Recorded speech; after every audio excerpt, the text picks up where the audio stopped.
ત્યારે અમદાવાદમાં રિવરફ્રન્ટ ખાતે આજથી 3 દિવસ માટે ફૂડ ફેસ્ટિવલનું આયોજન કરવામાં આવ્યું છે। આ ફૂડ ફેસ્ટિવલના આયોજનમાં વિવિધ 3 વિભાગ રાખવામાં આવ્યા છે। આ ફૂડ ફેસ્ટિવલમાં એન્ટ્રી માટે 50 રૂપિયાનો ટિકિટ દર રાખવામાં આવ્યો છે।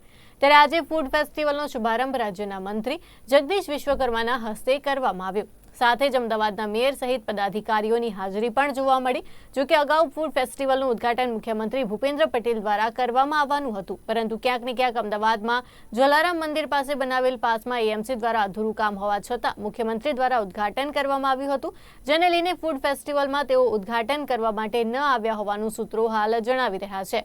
ગરમીના સમયમાં રિવરફ્રન્ટ ખાતે આવેલ ફૂડ ફેસ્ટિવલ કેટલો સફળ થશે તે જોવું રહ્યું। આજે અમદાવાદ મ્યુનિસિપલ કોર્પોરેશન દ્વારા ખૂબ સરસ એક ફૂડ ફેસ્ટિવલનું આયોજન કરવામાં આવ્યું છે।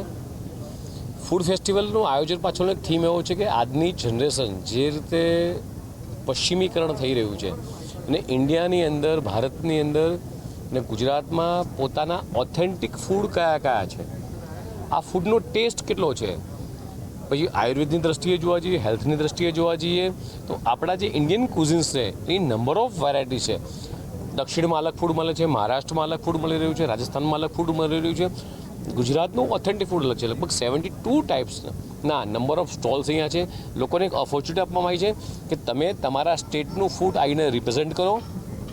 ગુજરાતના લોકો, અમદાવાદના લોકો આવીને ફૂડનો ટેસ્ટ કરશે અને રોયલ ફેમિલીઝમાં કઈ પ્રકારના ફૂડ લોકો ખાતા હતા, કઈ પ્રકારના કુઝિન્સ હતા, આની બધી જ માહિતી આપવામાં આવે। સાથે સાથે એક આધ્યાત્મિક, એટલે ધારો કે જગન્નાથ મંદિર છે, અલગ અલગ 2-3 મંદિરો છે જે ભારતમાં, ત્યાં મંદિરોમાં ભગવાનને કયો થાળ પધરાવાય છે, કે ભગવાનને જે થાળ ધરાવવામાં આવે છે એમાં કયા કયા ફૂડ્સ હોય છે, આની બધાની જાણકારી યુવાનોને મળી રહે, આજની પેઢીને મળી રહે, એના માટે અમદાવાદ મ્યુનિસિપલ કોર્પોરેશન દ્વારા માનનીય મેયરશ્રી, સ્ટેન્ડિંગ ચેરમેન આખી ખૂબ સરસ આયોજન કરવામાં આવ્યું છે। મને લાગે છે કે દરેક વર્ષે આ ફૂડ ફેસ્ટ યોજાવો જોઈએ। આના કારણે આવનારી પેઢીને જે યુરોપિયન અને વિદેશના ફૂડોનો જે અત્યારે ચટકો લાગ્યો છે એના કરતાં આપણા ગુજરાતી ફૂડ હોય કે આપણા ઇન્ડિયાના ફૂડ હોય, અને ખાસ દેશના યશસ્વી વડાપ્રધાન માનનીય મોદીજીએ જે મિલેટ્સ ઉપર ભાર મૂક્યો છે, તો મિલેટ્સને લગતા પણ ઘણા બધા સ્ટોર્સ છે।